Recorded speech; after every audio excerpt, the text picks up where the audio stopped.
Assalamualaikum warahmatullahi wabarakatuh.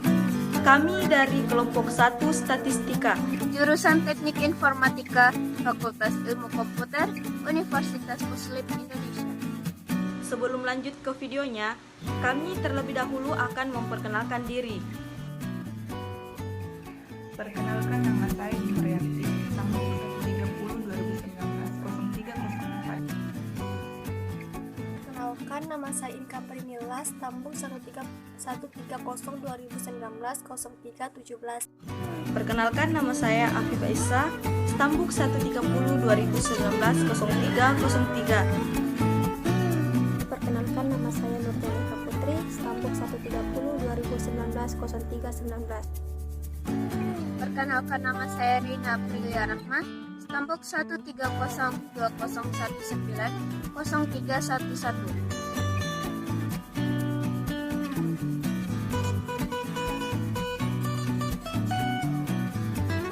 Nah, pada video kali ini kami akan berbagi ilmu kepada teman-teman, yaitu tentang pengantar statistika, di mana pengantar statistika ini terdiri dari 5 poin. Berikut videonya. Poin pertama adalah konsep dasar statistika. Baiklah, jadi saya akan menjelaskan tentang konsep dasar statistika. Nah, di sini ada 3 poin yang akan saya paparkan. Yang pertama yaitu pengertian statistika, yang kedua pengertian statistik, dan yang ketiga tujuan statistika. Nah, yang pertama yaitu pengertian statistika. Statistika merupakan ilmu yang mengumpulkan, menata, menyajikan, menganalisis, dan menginterpretasikan data menjadi informasi untuk membantu pengambilan keputusan yang efektif. Sedangkan pengertian statistik adalah kumpulan data dalam bentuk angka maupun bukan angka yang disusun dalam bentuk tabel atau daftar dan atau diagram yang menggambarkan atau berkaitan dengan suatu permasalahan tertentu. Yang terakhir adalah tujuan statistika. Yang pertama yaitu statistika berperan untuk menjawab permasalahan dan membuktikan sesuatu yang belum terbukti kebenarannya. Yang kedua, statistika berperan untuk meringkas data sehingga data tersebut menghasilkan suatu informasi yang mudah dimengerti. Yang ketiga yaitu statistika dalam kehidupan sehari-hari, berperan sebagai penyedia bahan keterangan sebagai sumber dari berbagai hal yang kemudian diolah dan ditafsirkan. Poin kedua, ruang lingkup statistika.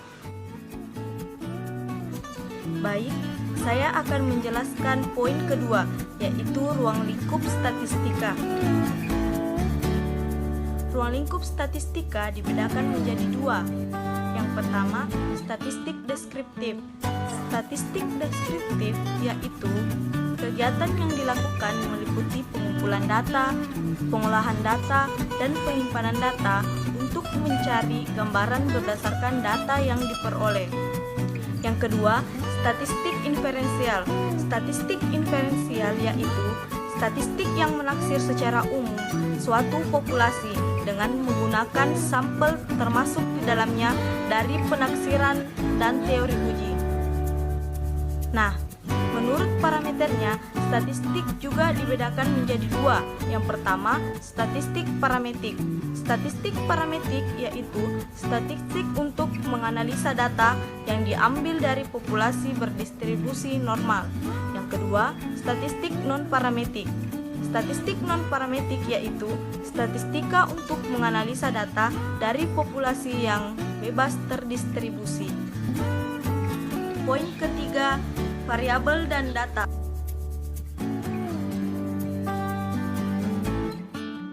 Data merupakan keterangan informasi yang menunjukkan kumpulan fakta, baik kuantitatif maupun kualitatif, yang diperoleh dari hasil pengukuran.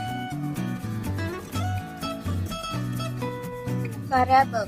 Variabel merupakan suatu sifat dari objek atau unsur dari objek yang dapat diamati atau diukur sehingga menghasilkan nilai, ukuran, atau kriteria lain yang dapat bervariasi.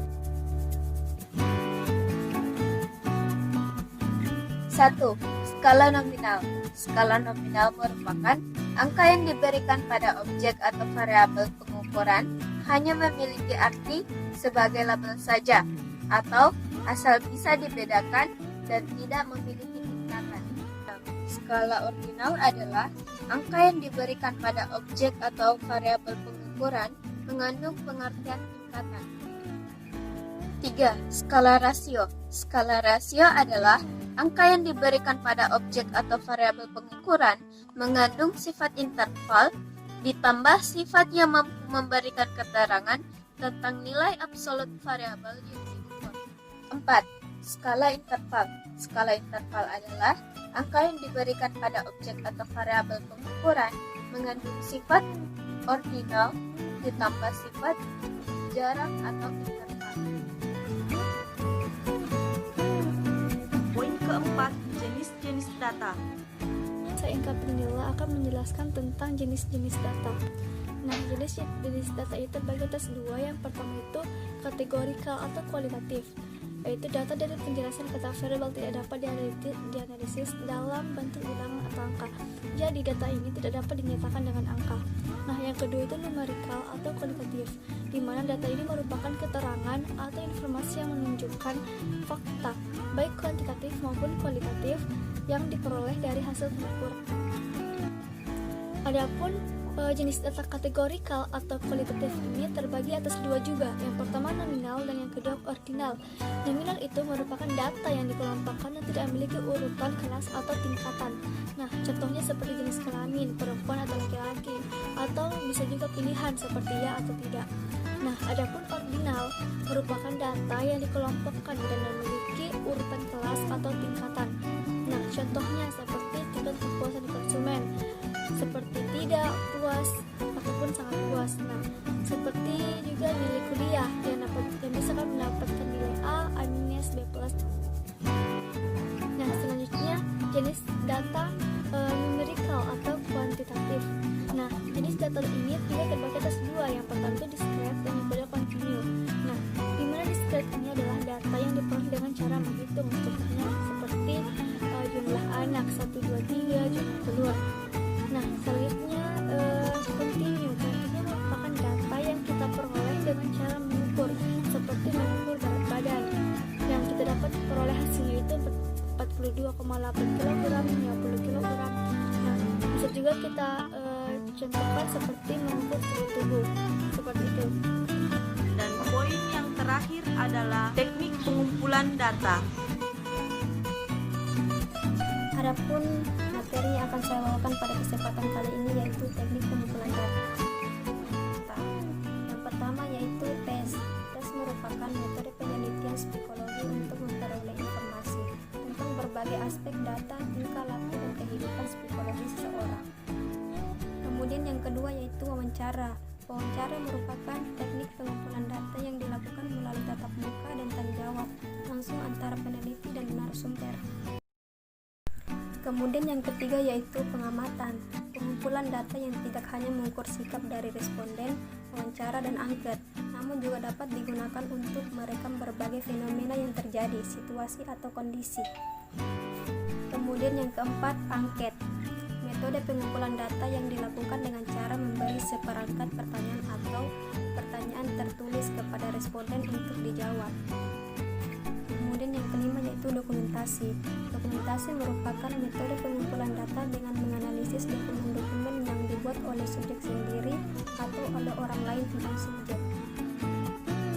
Nah, itulah video penjelasan tentang pengantar statistika. Apabila ada kesalahan atau kekurangan dalam video kami, mohon dimaklumi. Dan kami sangat mengharapkan dukungan dari teman-teman semua dengan cara like video ini dan share ke teman-teman kalian. Karena dukungan dari kalian akan menentukan nilai kami dalam tugas ini. Assalamualaikum warahmatullahi wabarakatuh. Thanks for watching. Sampai jumpa di video-video selanjutnya.